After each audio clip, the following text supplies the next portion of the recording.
अच्छी अच्छी बातें आप यहाँ से सुनकर चले जाते हो, लेकिन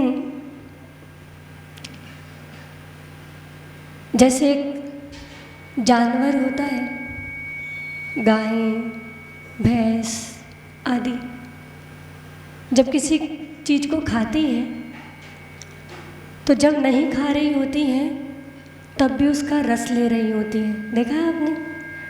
जब नहीं खाती, जब उनके सामने चारा नहीं पड़ा होता, उस वक्त भी वो उसको चबा रही होती है अंदर ही अंदर।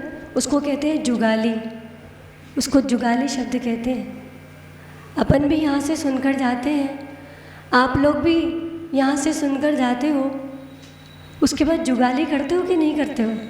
घर जाके जुगाली करते हो कि चुगाली करते हो? चुगाली, तुरंत बोले, क्या बात है। कल से एक विषय चल रहा है, लादू भैया तो चले गए, नहीं है यहाँ पे, लेकिन एक विषय वो बार बार बोल रहे हैं कल से कि कंफर्म होने के बाद संभावित क्यों, ऐसा है ना। उनके मन में एक बात चल रही है कि जो चीज़ फाइनल हो गई फिर संभावित क्यों, ऐसा वो बार बार बोल रहे थे। आज भी रास्ते में बोल रहे थे, भले ही हास्य में बोल रहे थे, चल रहा था, तो मैंने उनसे बोला, मतलब मैंने चिंतन किया, वो तो बड़ी माता से बात करते हुए आ रहे थे, लेकिन मेरे मन में तभी चिंतन चल रहा था कि अभी मत सोचो कि कंफर्म हो के संभावित क्यों।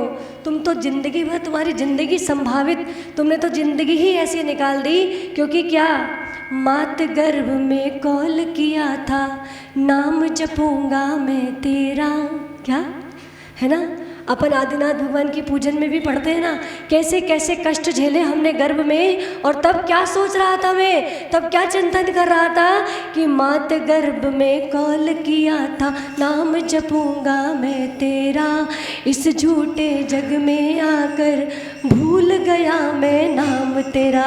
मात गर्भ में कॉल किया था, नाम जपूंगा मैं तेरा, इस झूठे जग में आकर प्रभु भूल गया मैं नाम तेरा।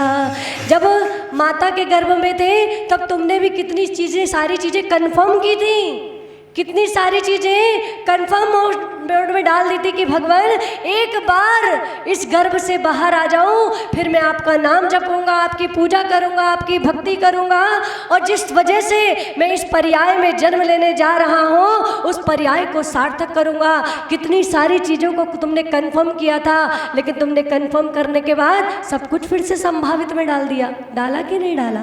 सब कुछ संभावना में डाल दिया। क्या अभी नहीं, बूढ़ा हो जाऊंगा, अभी नहीं, जब मेरी जिम्मेदारियां पूरी हो जाएंगी तब मैं जरूर दीक्षा लूँगा। कहते हैं ना, कितने सारे लोग कहते हैं कि मैं बड़ा हो जाऊंगा, जिम्मेदारियां पूरी हो जाएंगी, बस ये जिम्मेदारी वो जिम्मेदारी, ऐसा पूरा हो जाएगा, वो पूरा हो जाएगा, बेटे की नौकरी लग जाएगी, बेटी की शादी हो जाएगी, उसके बाद मैं दीक्षा ले लूँगा। लेकिन ये सब तुम्हारी संभावनाएं हैं, लेकिन कंफर्म कुछ भी नहीं है, क्योंकि पल का भरोसा है ना कल का भरोसा, ले ले नाम जरा सा, तू ले ले नाम जरा सा, ले ले ले ले, पल का भरोसा है ना कल का भरोसा, तू ले ले नाम जरा सा, प्रभु का नाम जरा सा।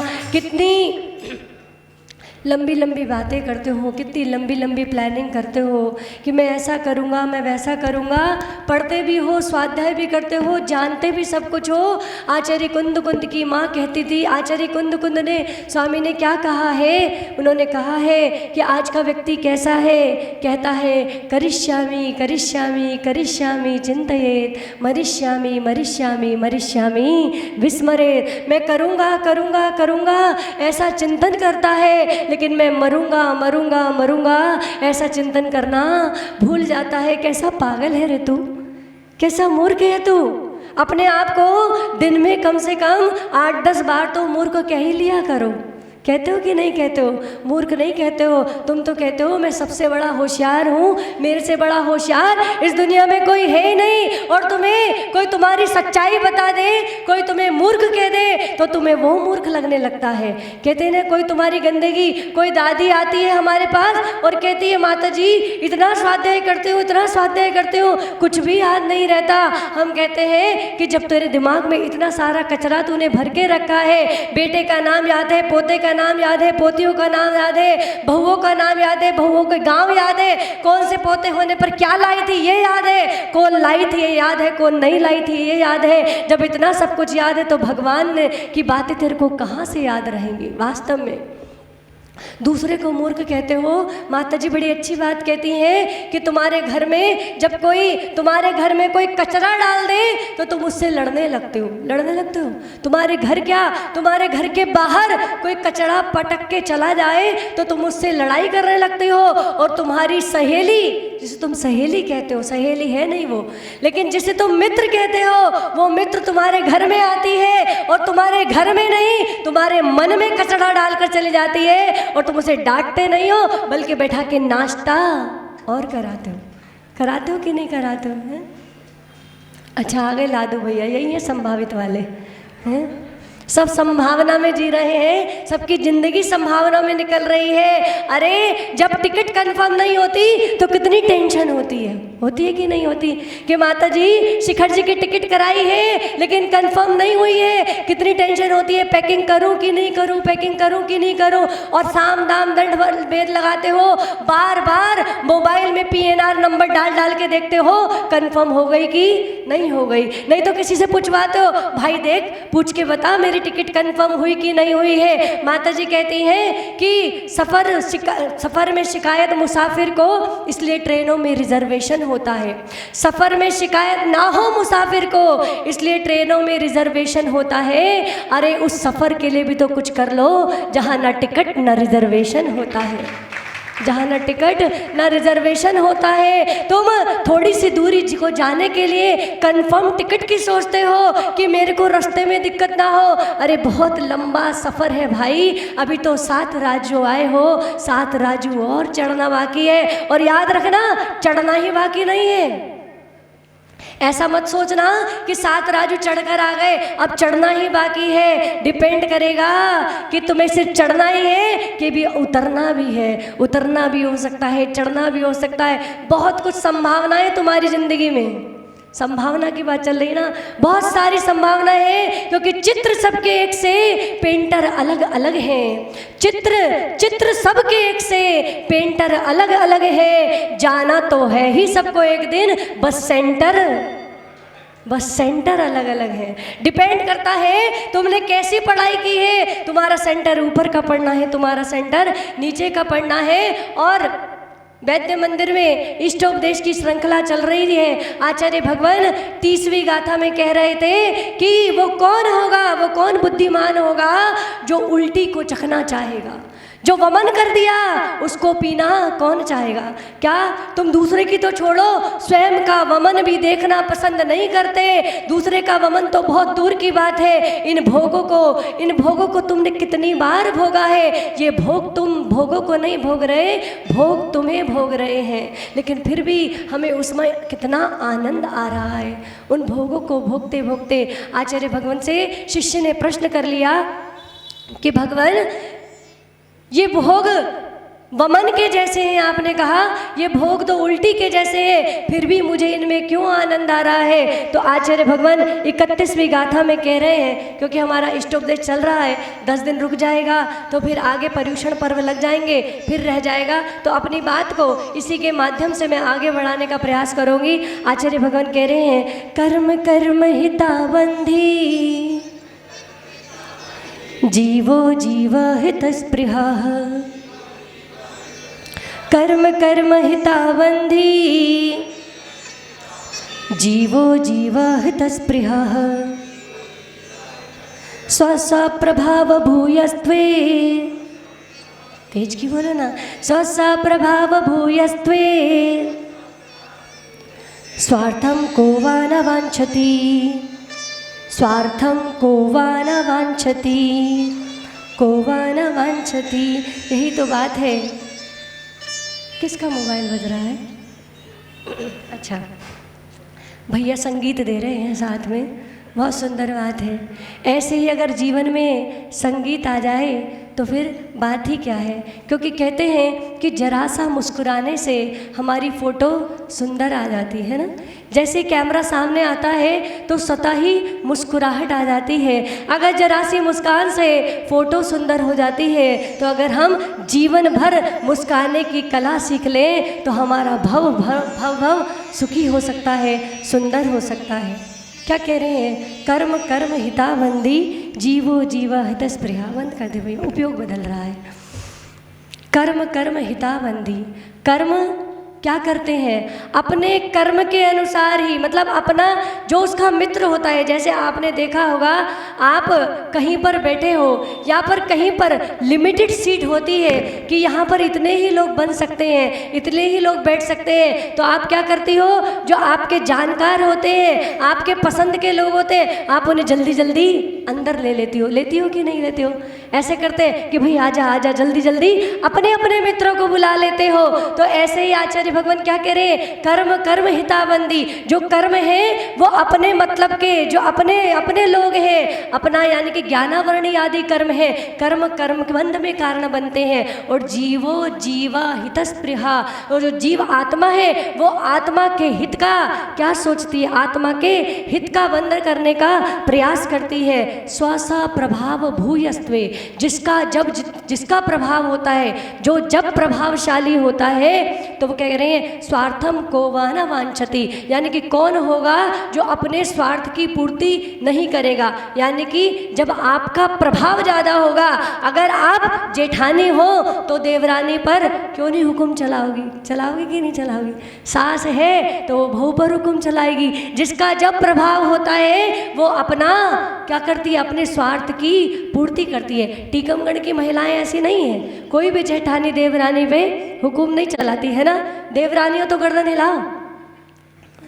बोले माता जी सबकी हालत ऐसी है, घर घर की कहानी है, कहानी घर घर की, जिसका ना पूछो उसका ही अच्छा।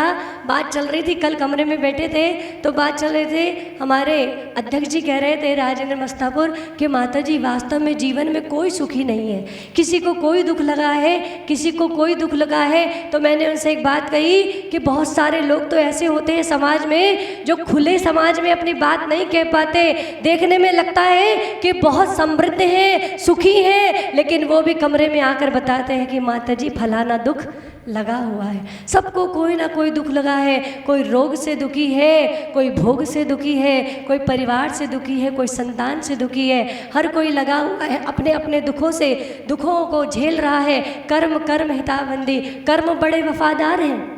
लोग कर्मों को गाली देते हैं कि कर्म बड़े बेकार होते हैं, कर्म ऐसे होते हैं, कर्म वैसे होते हैं, लेकिन याद रखना कर्म से वफादार दुनिया में दूसरा नहीं होता। लेकिन कर्म को जीतने की एक कला है, कर्मों को जीतने की एक कला है। कर्म कहते हैं क्योंकि तुम कहते हो ना कि देखो मैं तब तक शांत हूँ जब तक वो कुछ नहीं बोल रहे। अगर उसने मेरे को एक सुनाई तो मैं उसको 4 सुनाऊँ। तेज की बोलो ना, जो बोलते हो वो तो बोलो कम से कम, जो हम बोल रहे वो नहीं। जो तुम बोलते हो अपनी तो बोलो कि अगर सामने वाले ने मुझे एक सुनाई तो मैं उसे 4 सुनाऊंगा। कर्म भी ऐसे कहते हैं, देख तू मुझसे बहस नहीं लगाएगा तो मैं तेरे का कुछ नहीं करूँगा, लेकिन तूने अगर मुझसे बहस लगाई तो मैं तुझे छोड़ने वाला नहीं हूँ। कर्म भी यही कहता है, बहस मत लगाना। अगर तूने बहस नहीं लगाई तो मैं तुझे छोड़कर चला जाऊंगा, लेकिन तुम मुझसे बहस लगाएगा तो फिर मैं देखता हूँ तुम मुझसे कैसे निपट पाएगा। पार्श्वनाथ भगवान बैठे थे ध्यान में, कर्म का उदय आया। ये मत समझना कि कमठ ने उपसर्ग किया, तुम्हारी भूल है जो तुम कहते हो कि कमठ ने उपसर्ग किया। कमठ ने उपसर्ग नहीं किया था, वो भी कोई कर्म का बंध था, वो भी कोई कर्म का बंध कर आए थे जिसका उदय आ रहा था। लेकिन वो बहुत पहले समझ चुके थे कि ये मेरे ही कर्म बंध का कोई कारण है जो बार बार उपसर्ग कर रहा है। कमठ उपसर्ग कर रहा था कि कोई और उपसर्ग कर रहा था? बताओ। तुम्हारा शब्दकोश अटक जाता है और फिर आगे नहीं बढ़ता है। जैसे एक बार एक जाट से किसी ने पूछा तेरी उम्र कितनी है? उसने कहा 25 साल। अच्छा कोई बात नहीं। 5 साल बाद उस आदमी से दोबारा मिलना हुआ तो उसने फिर दोबारा उस आदमी ने पूछ लिया भाई कितने साल के हो गए? उसने कहा 25 साल। उसको बड़ा डाउट सा उसने, हो सकता है जल्दी जल्दी में भूल गया होगा। फिर थोड़े साल बाद मिलना हुआ, उसने फिर पूछ लिया भाई कितने साल के हो गए, वो भी बड़ा अजीब था। उसके बाद भी एक ही प्रश्न था, तुम्हारे पास भी वही घूम फिर के वही प्रश्न है, माता जी सुखी कैसे हो, माता जी हमने तो किसी का बुरा नहीं किया, फिर दुनिया हमारा क्यों बुरा करती है। तुम्हारे पास भी वही गिने चुने प्रश्न है, तुम्हारी जिंदगी भी उन्हें गिने चुने प्रश्नों पर चल रही है। तो उसने पूछा कितने साल के हो गए, तो उसने कहा 25 साल। बोले भाई तू अजीब है, जब भी मिलता हूँ 25 साल 25 साल 25 साल, तू बढ़ता नहीं है क्या। बोले भाई देख तेरा प्रश्न बदले ना बदले, लेकिन मेरी तो जाट की आवाज़ है, जाट के कहे हुए शब्द है। एक बार जो बोल दिया सो बोल दिया, बदलने वाले नहीं। जो एक बार बोल दिया सो बोल दिया, बदलते नहीं हैं। तुम भी ऐसे हो, तुम्हारी डिक्शनरी में, तुम्हारे शब्दकोश में जो एक बार चढ़ गया सो चढ़ गया। अंजन चोर की निरंजन, बता अंजन चोर है कि निरंजन है, बताओ ना, तेज की बोलो। अंजन चोर है कि निरंजन है? निरंजन है। और तुम क्या कहते आए हो आज तक, क्या कहते आए हो? अंजन चोर। क्या कहते आए हो आज तक? अंजन चोर कहते आए हो, क्योंकि तुम्हारी दृष्टि कभी अच्छे पर जाती नहीं, तुम्हारी दृष्टि तो बुरे पर जाती है और बुरे पर जाकर ही अटक जाती है, उससे आगे बढ़ती नहीं। अरे अपनी दृष्टि को आगे बढ़ाओ। वो हार चुराता था, वो चोरी करता था, इसलिए अंजन चोर था। यहाँ तक तुम्हारी दृष्टि है, लेकिन आड़म ताड़म कछु न जानम सेठ वचन प्रमाणम, ऐसा बोलकर वो अंजन चोर निरंजन हो गया और हम अभी तक उसे चोरी चोर कहते आ रहे हैं। याद रखना, आज के बाद अंजन चोर को चोर कहा तो समझ लेना तुम एक सिद्ध प्रभु की अवहेलना कर रहे हो। क्या कर रहे हो? एक सिद्ध परमेष्ठी की अवहेलना कर रहे हो। आप ये तो कह सकते हो कि वो अंजन जो थे वो चोर थे, लेकिन आज निरंजन हो गए। ये तो कह सकते हो कि वो चोर थे, लेकिन उन्होंने जाना, उन्होंने समझा, उन्होंने प्रभु के प्रति श्रद्धा की। मैं तो चोर नहीं था भगवान, लेकिन फिर भी अपने आप को चोर नहीं बताते हो, लेकिन तुम सबसे बड़े चोर हो कि नहीं हो? हाँ तो बोलो, तेज की बोलो। हाँ, तुम कहते हो मैं चोर नहीं हूँ, लेकिन तुम सबसे बड़े चोर हो। तुम दूसरे की जेब में से नहीं चुराते हो, लेकिन तुम अपने भावों को चुराते हो, तुम अपने परिणामों को चुराते हो, तुम अपनी श्रद्धा को चुराते हो, तुम अपने पर्याय को चुराते हो। तुमने तो क्या क्या चुराया है जिसका हिसाब भी तुम्हारे पास नहीं है। तुमने क्या क्या चुराया है, इसका हिसाब भी तुम्हारे पास नहीं है। दूसरों की जेब में से पैसा निकालना चोरी नहीं है। जो अपने परिणामों की चोरी कर रहे हो, जो 24 घंटे का समय मिला है भगवान की भक्ति करने के लिए, सच्ची बताना ईमानदारी में से कितना समय देते हो भगवान की भक्ति को? मंदिर में भी आते हो तो घड़ी पर नज़र चली जाती है, जिसकी घड़ी पर बार बार नज़र जाती है उसकी हमेशा के लिए घड़ी बिगड़ जाती है। मंदिर में आकर भी, घर पे नहीं, वो सम्यक दृष्टि होता है जिसे मंदिर से जाना पड़ता है, और वो मिथ्या दृष्टि होता है जिसे मंदिर आना पड़ता है। क्या? जिसे मंदिर आना पड़ता है। अब तुम समझ लेना कि तुम जबरदस्ती मंदिर आते हो, तुम सिर्फ इसलिए मंदिर आते हो कि मोहल्ले वाले क्या कहेंगे, फलाने की बहू मंदिर नहीं आती।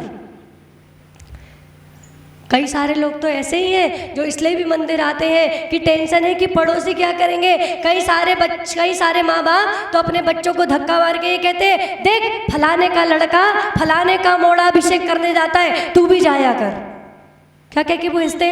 क्या कह के भेजते? उसे ये नहीं समझाते कि तुझे अभिषेक क्यों करने जाना है। तुमने क्यों कारण तो समझाए नहीं, तुमने डर डर के क्या कराया है, धर्म कराया है, इसलिए तुम आज तक डर ही रहे हो। ऐसा करेंगे तो नरक चले जाएंगे, ऐसा होगा तो पाप पड़ जाएगा। माता जी कहती है पाप कोई पढ़ने की चीज़ नहीं होती, कर्म कर्म हिताबंदी, जैसा करोगे। क्योंकि क्या कहा है, जो बोएगा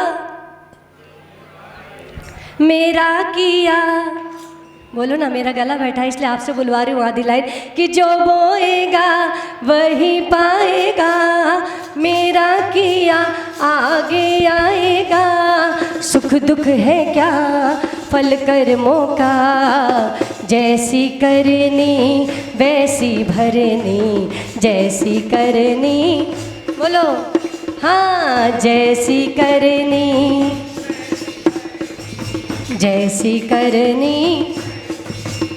तो याद रखना, कर्म क्या कह रहे हैं, कर्म कर्म हिताबंदी। वो तो अपने मित्रों को ही निमंत्रण देते हैं अगर तुम, और उनको जीतने का उपाय क्या बता दिया, उनसे बहस नहीं लगाना, बस जैसे कहते हैं ना कि घर में सास बोल रही है तो बोलने दो, या पति पत्नी का झगड़ा हो रहा है तो माता जी एक बहुत अच्छा लॉजिक बताती हैं कि अगर पति पत्नी का झगड़ा हो रहा है, अगर दोनों झगड़ेंगे तो कोई सॉल्यूशन नहीं निकलने वाला। सबसे अच्छा सॉल्यूशन ये है जब एक झगड़े तो एक शांत हो जाओ, जब दूसरा झगड़े, क्योंकि जब वो शांत हो जाए तब अपने मन की सारी बता देना, जब वो शांत हो जाए तब अपने मन की सारी बता देना, ऐसा कर दिया ऐसा कर दिया। लेकिन जब तवा गर्म हो तो पानी डालोगे तो छींटे छींटे ही आएंगे। इसीलिए कर्म तो बस एक ही बात कह रहे हैं, आज सिर्फ एक सूत्र लेकर जाना कि कर्म के साथ बहस बिल्कुल नहीं लगाना। कर्म के साथ बहस लगाना बंद कर दो, वो तुम्हारा पीछा छोड़कर चले जाएंगे। इसको दूसरी दृष्टि से देखें तो मैंने एक दिन और समझाया था कि कर्म कैसे है। अगर तुम्हारे घर में कोई रिश्तेदार आता है और तुम उसे बढ़िया बैठाकर नाश्ता कराती हो तो बताओ वो दोबारा आएगी कि नहीं आएगी? बोलो आएगी कि नहीं आएगी? जरूर आएगी। बोले बढ़िया खाने को मिलता है, बातें मारने को मिलती है, गर्मा गर्म चाय मिलती है, और क्या एसी में बैठने को मिलता है, तो क्यों नहीं आएगी? और तुम्हारे घर कोई महिला आए, कोई तुम्हारी सहेली आए और तुम पहले तो एसी चलाकर बैठी थी और उसके आते ही रिमोट का बटन दबाओ, एसी और बंद कर दो और अपने काम धाम में लग जाओ, देखो ही मत उसकी तरफ, तो क्या दोबारा आएगी? क्या नहीं आएगी, बिल्कुल नहीं आने वाली। वो कहेगी इसके यहाँ तो सम्मान नहीं मिलता, बिल्कुल नहीं जाना। ऐसे ही कर्म कहते हैं तू जब तक मुझे आमंत्रण देके सम्मान देकर बुलाता रहेगा, अरे तू झूठ तो बुला, मैं तो सच में दौड़ा चला आऊँगा। क्या कहता है? तू झूठे में बुलाएगा, मैं सच में भागा चला आऊँगा। लेकिन अपने को इतना पक्का होना है कि मुझे तुझे नहीं बुलाना। पूजन में आकर क्या बोलते हो? झूठ झूठ, हे स्वामी अत्र अत्र अवतर अवतर संभोषट आवाहनम। फिर उसके बाद क्या बोलते हो? आइए आइए तो बोलते हो, उसके बाद एक और बड़ा झूठ बोलते हो। क्या? अत्र मम सन्निहितो भव सन्निधिकरणम। दूर मत बैठो, पास में आके बैठो। क्या कहते हो भगवान से? पता है ना अर्थ तुम्हें कि बस पूजन करते आ रहे हो। अत्र अवतर अवतर संभोषट आवाहनम, हे प्रभु आइए आइए आइए। उसके बाद कहते हो अत्र मम सन्निहितो, मेरे सन्निकट आकर बैठिए। भगवान मुझसे आपकी दूरी बर्दाश्त नहीं हो रही है, मेरे पास में आकर बैठ जाइए। लेकिन भगवान सिद्धशिला से आकर तुम्हारे हृदय में आकर विराजमान नहीं होने, लेकिन क्या आता है? मोक्ष मार्ग से नेतारम भेत्तारम कर्म भूभृताम जातारम विश्व तत्वानाम वंदे तद्गुण लब्धे। हे भगवान मैं तो आपके जैसे गुणों की प्राप्ति के लिए आपको नमस्कार कर रहा हूँ। भगवान आप सिद्धशिला से ऊपर नीचे आकर मेरे हृदय में नहीं बैठोगे, लेकिन आपके जैसे गुण तो मैं अपने हृदय में बिठा सकता हूँ। लेकिन बिठाते हो क्या? रोज पूजन में बोलते हो, सच्ची बताना, सुन के चले जाते हो, कैसे 0 सन्नाटा होके सुन रहे हो, बिल्कुल पिन ड्रॉप साइलेंस हो गया है, कोई नहीं बोल रहा है, ऐसा हो गया है कि सब कुछ मेरे अंतरंग में उतर गया है। लेकिन आगे पाठ पीछे सपाट। जय जय नाथ परम गुरु होए, बाहर जाके वो ही शुरू होए।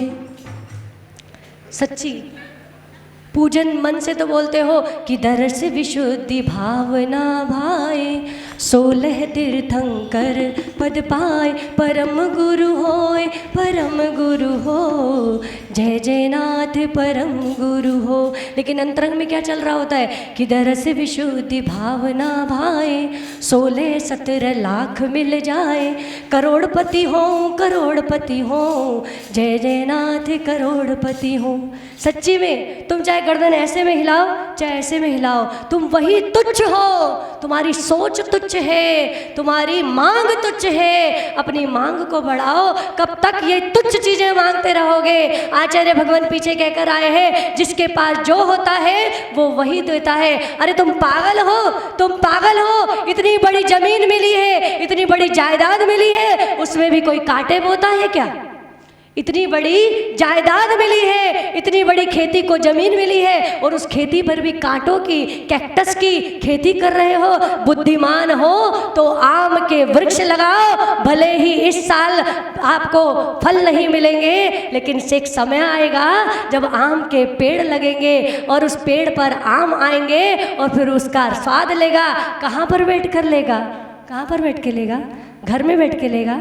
लोग कहते हैं स्वर्ग तो जाना चाहते हैं माता जी, पर स्वर्गवासी होना नहीं चाहते, ऐसी तुम्हारी हालत है। तुम मोक्ष तो चाहते हो, लेकिन मोक्ष में जाने का कोई भी काम नहीं करना चाहते हो। आप बड़े अच्छे से सुनते हो, बड़ा अच्छा लगता है, लेकिन आज ही आपको सारी बातें बता दूंगी तो आने वाले और दिनों में क्या बताऊंगी, अभी माता जी को भी सुनना है, पूज्य माता जी के चरणों में चलना है। तो आज का सूत्र सिर्फ इतना है कि कर्म आएंगे क्योंकि तुमने उन्हें निमंत्रण दिया है, वो अपने आप से नहीं आए। कर्म आएंगे, तुमने उन्हें निमंत्रण दिया है। अच्छे कर्मों का निमंत्रण दिया होगा तो अच्छे से आएंगे, तेरी तारीफ करके जाएंगे, और तूने बुरे कर्मों का निमंत्रण दिया होगा तो तुझे गाली देकर जाएंगे। लेकिन आचार्य भगवान कहते हैं दुख में कूलना नहीं और सुख में फूलना नहीं। हे भगवान, आपकी चरणों की भक्ति का मैं फल यही चाहता हूँ कि जब दुख आए तो घबराऊं नहीं, और जब सुख आए तो मैं फूल जाऊं नहीं। आप भी इसी बात को अपने जीवन में आत्मसात करें, इन्हीं भावनाओं के साथ। जय बोलिए आचार्य भगवान श्री वर्धमान सागर जी महाराज की, आचार्य गुरुवर सुमति सागर सन्मति सागर ज्ञान सागर जी महाराज की, परम पूजनीय आर्यका रत्न 105 सृष्टि भूषण माता जी की।